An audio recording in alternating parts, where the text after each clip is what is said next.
I've had a financial coordinator in my office forever, and for one reason or another, either they're retiring, I'm letting them go, there's something going on, a reason, and I say, you know what? I don't want to hire anymore. I'm done hiring. I'm done managing. I'm done training. I'm done looking over someone's shoulder. I don't want to do this anymore. Is that sort of another place where people would typically bring you in? Well, welcome everybody to another episode of the Orthopreneurs podcast. Today, I do not have just one. I have two people today, and best of all, they're siblings. So please, everybody, put your hands together and give a warm Orthopreneurs welcome to Megan and B Wyrick. Welcome, ladies. Yes, thank you for having us. We're super excited to be here today. Thanks. I saw B wanting to say that too, so I just yeah, I know. I'll let it come it's hard. out. We have a pretty bad habit of talking at exactly the same time and saying the same thing. So thanks for having us. We're excited. It's okay. You're sisters, and it will remain with me to my grave. Who's the older sister? I will not say a word. Please. I think Brittany will appreciate that one. Wink, wink. Ooh, there's a dig right off the bat. Megan comes out swinging. Round one. B, what do you got to answer? No, I'm kidding. We're not going to start that one here. But it's crystal clear just from spending a little bit of time with you before we came on air how much you guys care about each other and the fun that you have. And by the way, I didn't ask, is it just the two of you growing up, or is there another sibling? No, we had a lot. Not the two of us. There was quite a bit. So we have three. Let's see. It's myself, Megan, and then we have a brother, and then we had two half siblings, another brother and another sister, and then a stepsister as well. So total 6. Nice. Growing up. So two half siblings equals one sibling. Right. Right. Just like 4 quarter siblings equal one sibling. Although I don't think I've ever heard of a quarter sibling. So let's jump in a little bit, if it's okay, and talk a little bit about what you guys do and what the Wyrick Outlook is, because I know you've been known as the Wyrick Outlook. You've been known as 2, right? Yes. People would know you as that. And again, I've known people who've worked with you and who've absolutely loved working with you. And we're going to get in a little bit more about what you do, because I know there's 3 core areas that you really like to work with. But, Megan, I'll start with you. If you want to give us a little bit of detail about what is it you do, and more importantly, let's start with how you ended up where you are now. How did you end up doing this? Yeah. So Brittany and I pretty much have the same background. We both started in ortho many years ago when we were 16 and worked our way through every position in an office. And I kid you not, we would leave on our lunch break and say, look, we need to do something. We need to help more offices than just the one that we're in. And so it was always a dream to pretty much start our own consulting company, own coaching company. And so we eventually did that in 2018, and we started the Wyrick Outlook. The Wyrick Outlook name, I always like to joke, came to me at 2 a.m. one random night. And so I called Brittany. We were itching for a name, and I was like, what are we going to call ourselves? So 2 a.m, I was like, the Wyrick Outlook. It has our last name in it. It's perfect. We're 2 sisters. So that's kind of how people know about us is the name, as well as, hey, we're 2 sisters. But we started in 2018 coaching insurance coordinators, because that was kind of an area that was uncharted waters, right? And so we coached them through a virtual course. And then once COVID happened and a lot of team members weren't coming back into the office, doctors were reaching out to us saying, hey, you just trained our team, but now I don't have that team coming back. Can you just do it for us? So that's kind of where the remote services picked up, was in 2020. Okay. And then we also do private coaching as well. Nice. Yeah. We'll get into the remote billing part of it a little bit later. I want to hit a few other areas first. But for the most part, who's your, and this one will go to you, B. And by the way, you called her Brittany twice, and I've been told her name is B. And so I know it's Brittany and you go by B for sure. Yeah, she did. Sister privilege. But I'll make sure I call you B, because if anybody picks up the phone and says, hey, this is B, you know who you guys are talking to out there. That's right. But B, if you don't mind, let's talk about not the classes, because that's going to be a very varied group of people who come to see you. But who's your typical client that works with you? And I know it's probably all over the spectrum in terms of who's who, but B, in terms of, who are people that could benefit from what it is you do? I would say we have a pretty broad range. So we have people that are just green, into the industry. They, are just starting out being the insurance coordinator or the financial person. And so they are just trying to gain as much knowledge as they can. They want to take the courses and, gather all that information to take back to the practice. However, we do have quite seasoned, very experienced in insurance and financial attendees that join as well. And I feel like for them, they, each and every time that we do have those seasoned attendees, they leave saying, hey, I've been doing this for 15, 20 years and I have still feel like I got something out of it, or I have reassurance. I feel like I am doing what I'm supposed to be doing. I'm going to continue it. And that's a good thing. So when it comes to the remote billing side of things, those are the offices that are reaching out to us that don't have a financial coordinator, or maybe they do have a financial coordinator that they're trying to move into another area just for additional help in the office. And so they're wanting to outsource it pretty much to experts because we have expert billing specialists that we hire, and then they'll work remotely with your team. Well, since we landed on that, right, I was going to talk about it later, but now seems like a perfect time. So remote billing, I assume, is what it sounds like. I treat my patients and you help collect the money, or do you only do it from the insurance companies? We do it from both. Yeah, so offices can either pick up the patient AR side of things and the insurance, or we can do one or the other if need be. If I'm a young doctor, let's just say I can kind of think in my brain of a couple of places where this would be really good, right? I'm a young doctor. I have my one employee that we all start with. That one person is wearing all the hats. And all of a sudden the phone starts ringing and it starts getting busier. And my practice starts picking up. And then I hire a clinical assistant, right? So now I got my clinical assistant and I got my front desk. And then all of a sudden I have enough accounts that my front desk is no longer able to do it all. It seems like this is a really good place at that point to consider saying, hey, ladies, can you help me with my billing so that now I don't have to hire that financial coordinator. I can hire a treatment coordinator, perhaps, maybe is my next hire who can help present care, follow up on care. But at some point, I'm going to be beyond the number of people that can handle the financial. And I'm going to have to either decide hire a financial coordinator or not, right? That would be one place where I would look. Another where I can imagine is I've had a financial coordinator in my office forever. And for one reason or another, either they're retiring, I'm letting them go. There's something going on, a reason. And I say, you know what? I don't want to hire anymore. I'm done hiring. I'm done managing. I'm done training. I'm done looking over someone's shoulder. I don't want to do this anymore. Is that sort of another place where people would typically bring you in? Yes, 100%. And so to answer the first scenario where you're a new startup doctor and you have one team member that basically manages everything, yes, we can definitely fill that role. And I think this is probably one of the positions that gets most overlooked, right? You want to hire for a TC because obviously we need the sales coming in, but that will only get you so far. You ultimately need to keep that money rolling through, especially from the insurance companies. And so that's kind of where we fit in with that scenario. Okay. And then, of course, with the other scenario, yes, if your team member's leaving or you're wanting to move them into a different position, we can also help with that as well. So in today's day and age, right, for the last probably 4 to 6 years at least, people have jumped on board with things like OrthoBank, which was around for quite some time, but OrthoFi, which again has been out there for ages.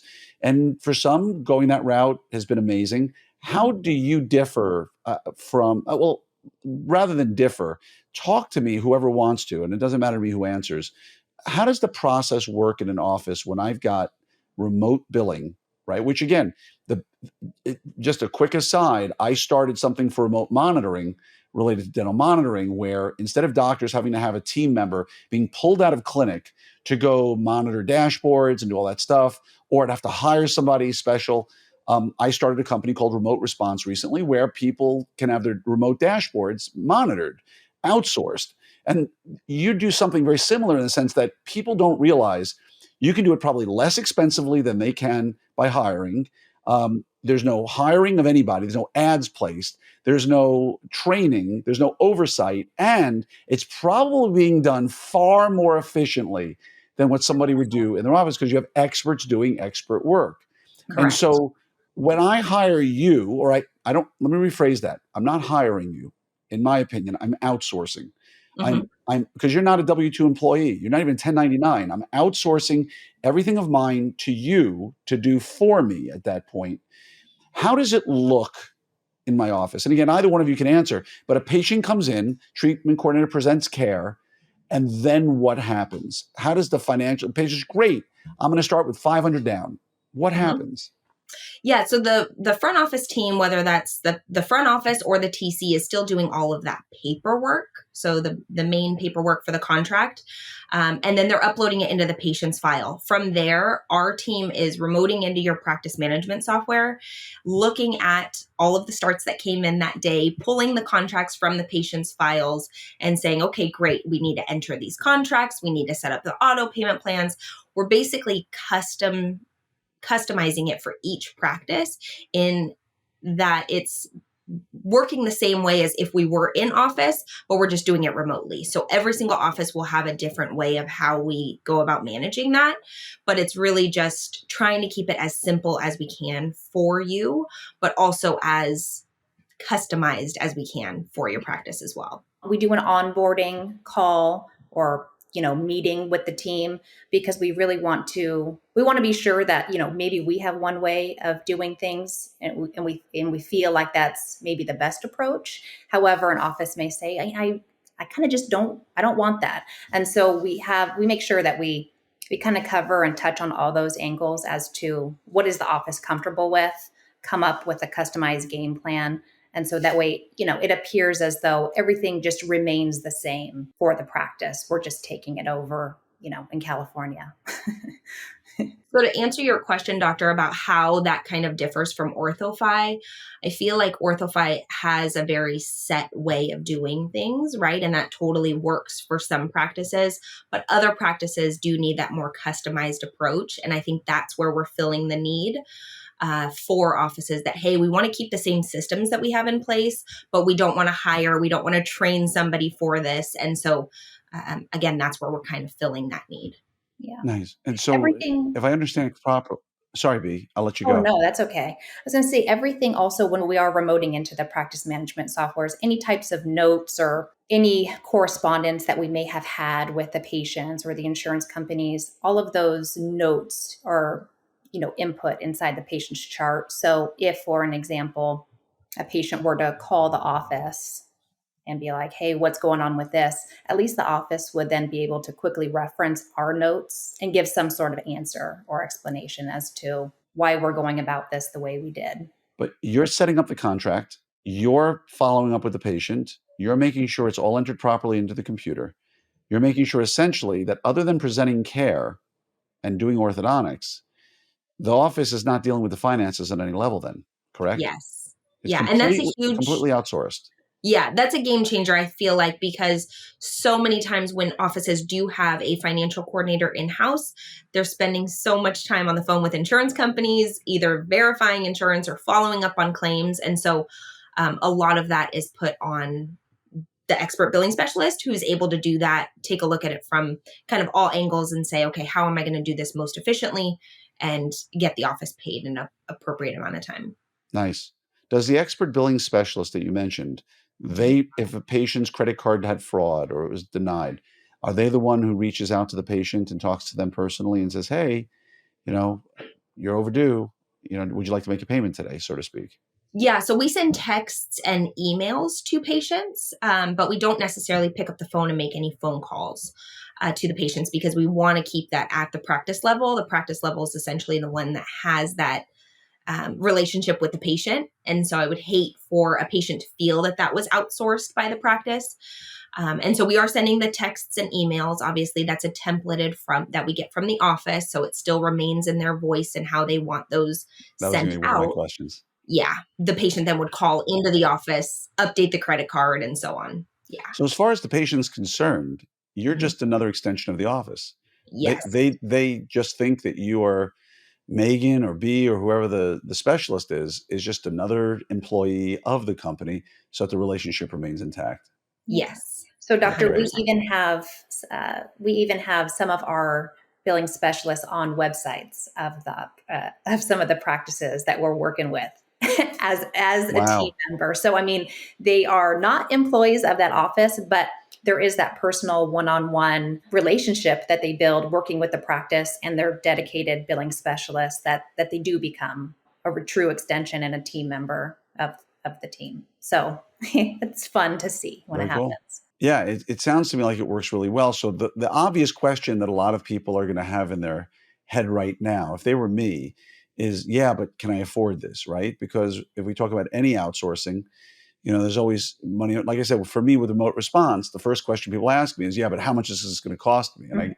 I always explain to them, you should save at least 20 to 35% with better service, better outcomes with remote response I'm referring to. Because if it costs considerably more, why would they want to outsource it, right? I mean, there's Correct. good reasons to outsource everything. Again, hiring, managing, training, and efficiencies, those four things alone are things that most doctors do not want to deal with. And when I speak to most doctors today, I just, at our Orthopreneurs RD annual meeting not so long ago, I asked a question: raise your hand if you want to make more money next year, and raise your hand if you want lower stress next year. And it can only be one or the other.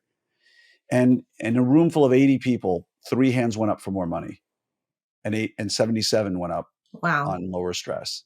Yeah. And so outsourcing for what you're talking about is another way to lower stress. But talk to me about the savings that people will typically get, or the expense that they incur relative to what they would have spent whenever they engage you.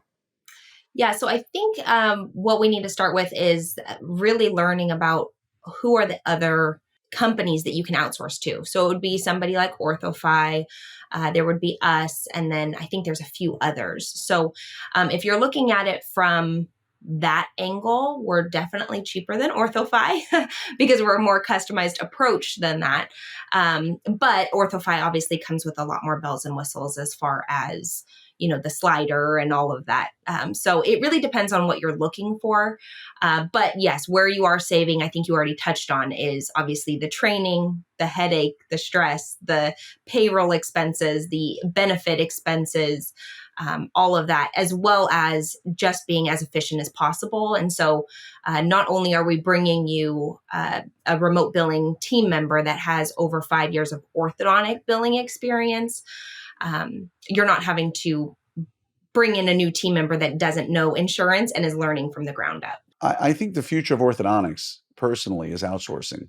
I think we're at a stage with, telehealth or with internet connections and what we're doing, that outsourcing anything that you can outsource, to me, is the wisest move. Because I'm sure you've heard this. Now that I'm not just an orthodontist and I run a remote monitoring company, I hear a lot of different conversations. And there's really 3 conversations I hear that I think can relate to any outsourcing, and I'd love to hear your feedback on it. And this one's for you, B. I'm getting you back on the mic. Um, Go the for it. 3 things the 3 things that I typically hear when I say to people, "Hey, you should consider remote monitoring, or remote response, or you should consider outsourcing, Wyrick Outlook," or however I want to call it. The first one is, "Oh my God, I've been looking for that solution forever. I'm pulling my hair out. How fast can you start?" Right? Like, I can't believe what's going on in my life. I start my monitoring tomorrow, or start my remote billing tomorrow, right? I'm sure you hear that. How fast can we get started, right? You do. That's the first one. And it's great as a business to hear that, but it also means there's a lot of problems that are about to follow. Um, the second one is, I don't need you. I've got this covered. I don't see any reason why I would ever want you in my life. Whatever, insert outsourcing company name here. I don't know why I would ever want you in my life. I don't need you. I've got it covered. I'm really, really good with this right now. And to those people, for any outsourcing, I would say, unless you're the minority, and I'd love your feedback on this, unless you're the minority, there's going to be a time where you're going to hit a crisis. If you in-house and it's people dependent, unless you are the super minority out there, at Mhm. some point that person who's doing your billing, your finances, whatever it may be, they are going to get pregnant and have to leave for a period of time, or they are going to, very commonly, a spouse takes a job in another state or another city, or they're going to get poached from another office, and you're going to get 2 weeks notice, 4 if you're really lucky, Mhm. and now you've got to hire, train, and what have you. That's the second person that I have. And the third is, oh, I've got it covered. I've spread it out among a bunch of my team members and they all work together to make sure it's working really well. And I just look at them and puzzled and go, I don't care what system and policy you have, having 2 or 3 or 5 people in that system has just 2 or 3 or 5 multiplied the amount of problems you're going to have long term. Yeah. And I think it's just a matter of time until everybody realizes that with the economy of scales we have today, outsourcing anything you can outsource is in your best interest because we all make enough money as orthodontists. It's the stress that's starting to build up for people. Mhm. And the stress of saying, I got this covered until you don't, that amount of stress is like a volcanic eruption when the time it happens, because now you're in panic mode and you didn't see it coming because for many, ego gets in the way. And so I'd love your feedback from those 3 kinds. And if you've got a 4th, I'd love to hear it. But to me, those are the 3 that I've heard the most. What are your feelings on that when it comes to, billing and outsourcing and stuff like that? When it comes to the question of, we have it covered, we have it covered, we're good. Kind of like how you had mentioned, there does come a time when the office does receive, yes, like a 2-week notice or 4-week if they're lucky.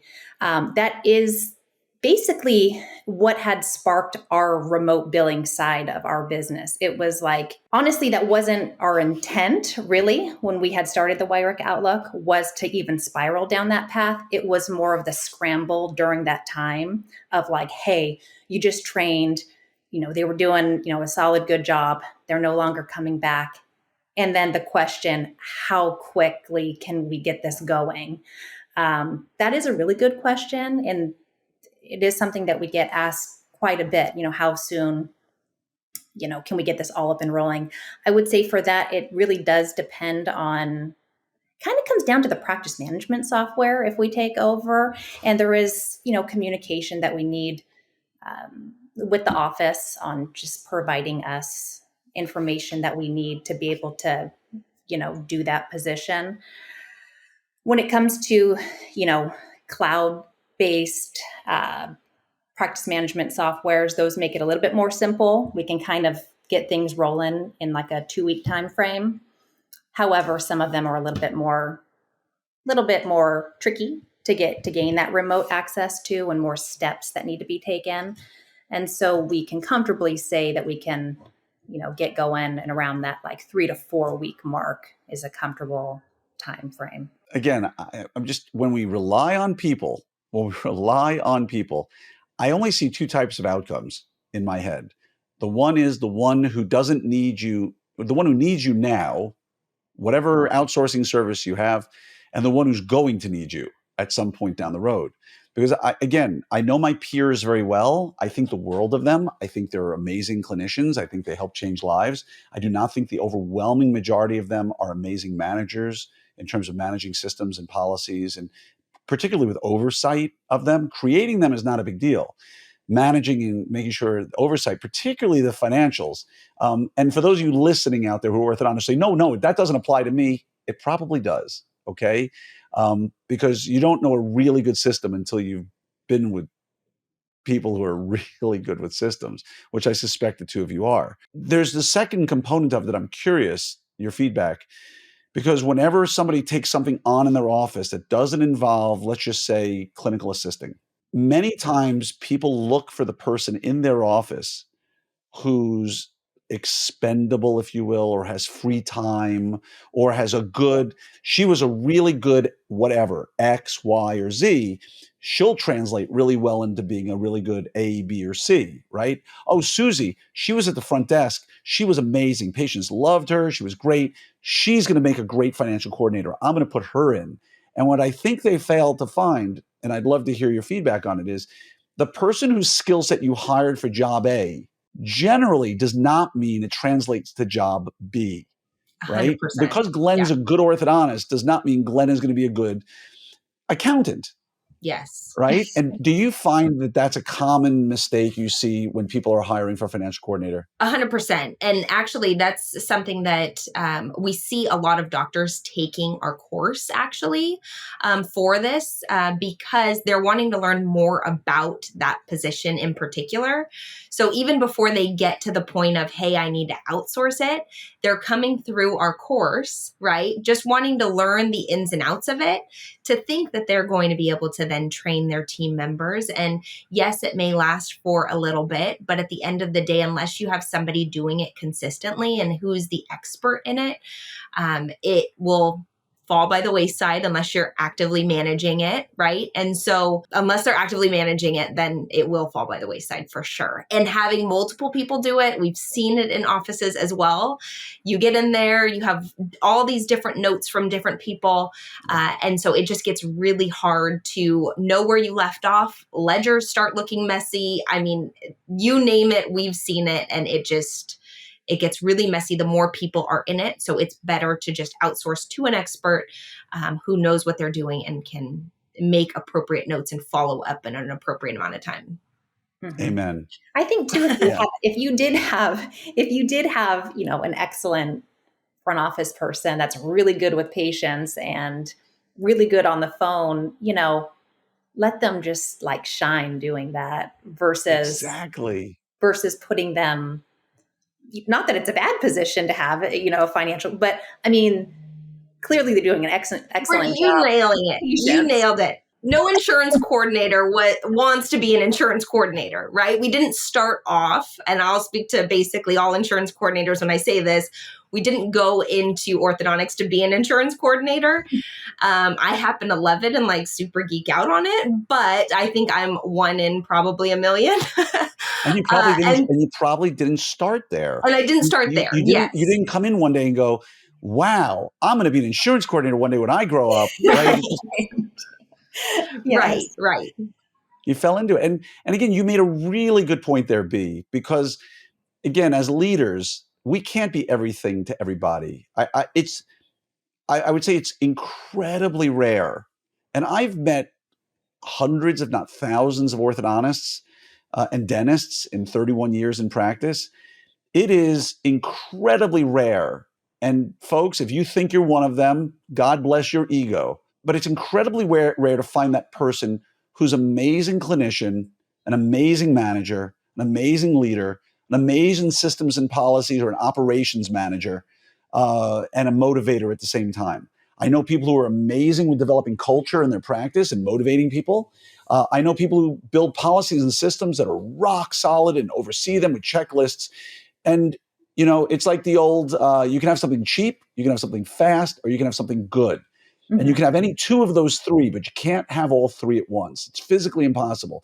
I think it's impossible for anybody to be all those things, especially with something as important as finances. Where, and let's talk about the pink elephant in the room in the corner over here.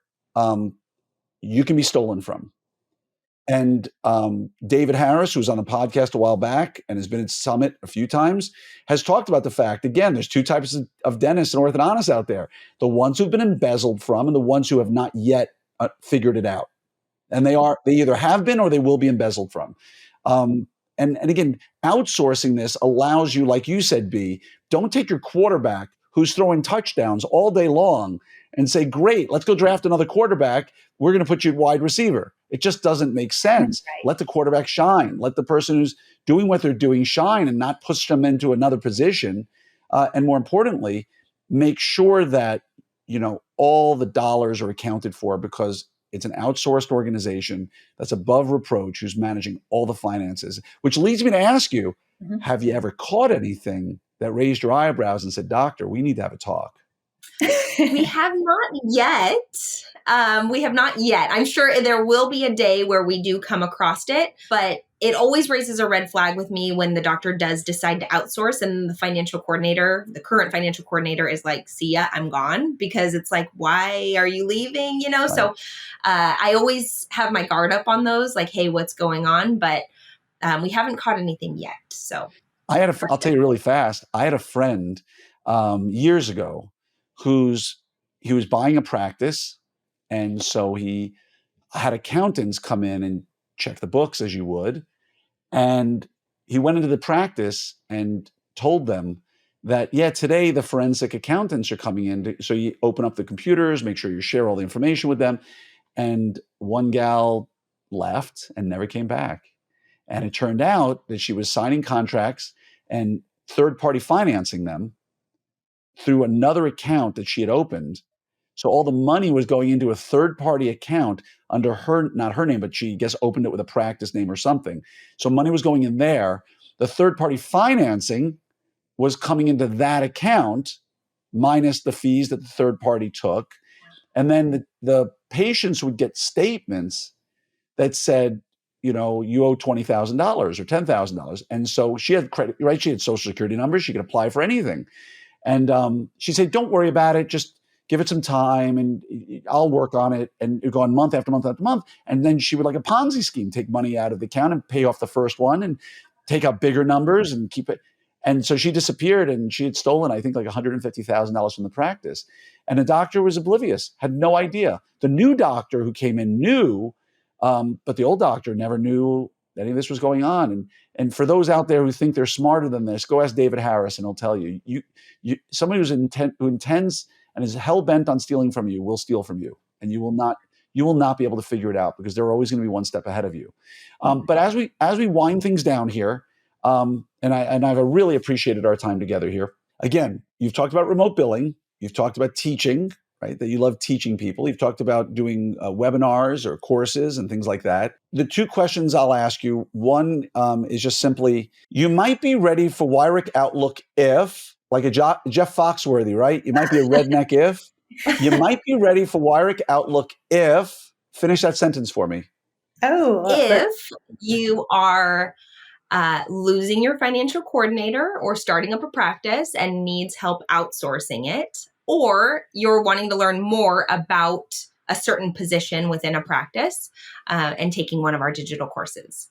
B, did you want to add anything to that? I think she got it. I think she got it. I would not limit that to just insurance and financial courses that we have. Mm-hmm. We do have others, and we do have a couple new courses, orthodontic assisting course and a scheduling course that we do have launching early in 2024. So I know that we are kind of known for insurance financials. However, we are very kind of just deep in ortho.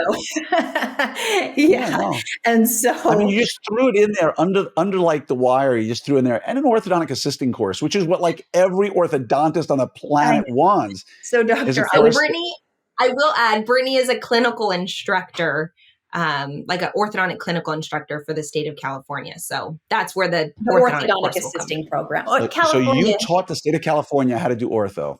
Thank you. Yes, I did. So California, you do have to have a special orthodontic assisting license to be an assistant. And so I was kind of that first year that they had rolled that out. I received my license and, before I became the instructor for it, but it was like, I don't know, under like 100. I think I fall, my license number was like under the 100 mark. I'm like, wow, that's kind of cool. But that's yes, cool.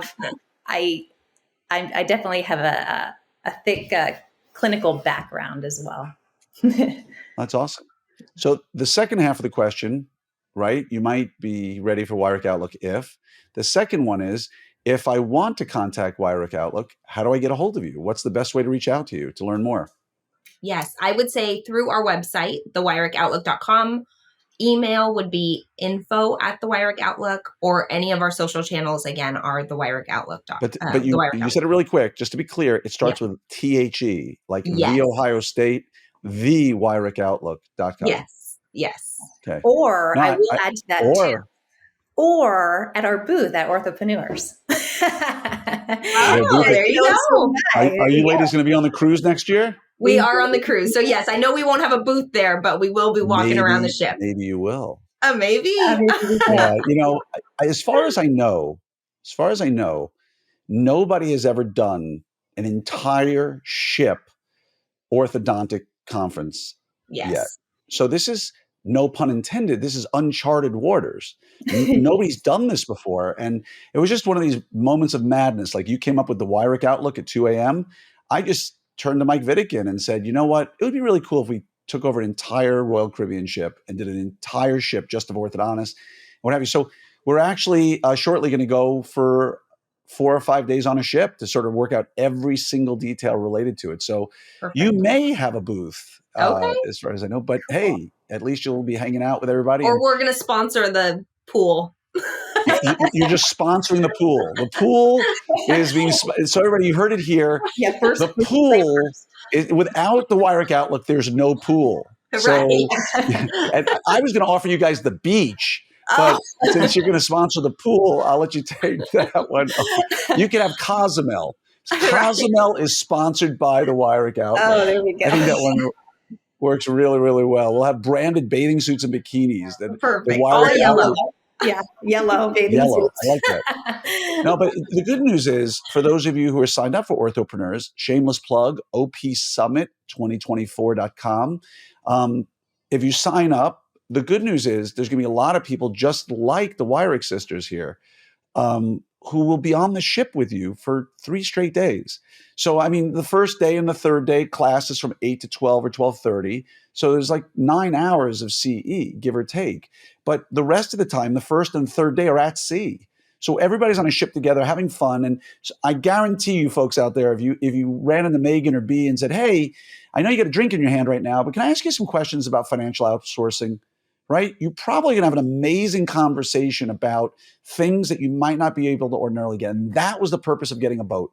So people could just get together and have some great conversations with nowhere to go. And maybe you'll follow them on to Cozumel on the second day. Yeah. Get off the boat and go do something there. But I want to say thank you to both of you for being a part of this today. I want to say thank you for your support of Orthopreneurs. As I told you when I went in, I didn't know much about both of you, but I'd heard great things about you from so many people I trust. And there was a discussion in the RD group about you. And I think I'm just so thrilled that we had a chance to have some time together today. So thank you from the bottom of my heart. Yes. Well, we appreciate it too. Thank you. Thank you so much. Look forward to sailing away next year. Thank you, ladies, from the bottom of my heart. And again, keep doing the good work you're doing. And for those of you out there who think that outsourcing is a problem, I would strongly suggest you have a chat with them and find out how they can help you. Because, like I said, your financial coordinator must be amazing. If you think highly of them, that's great.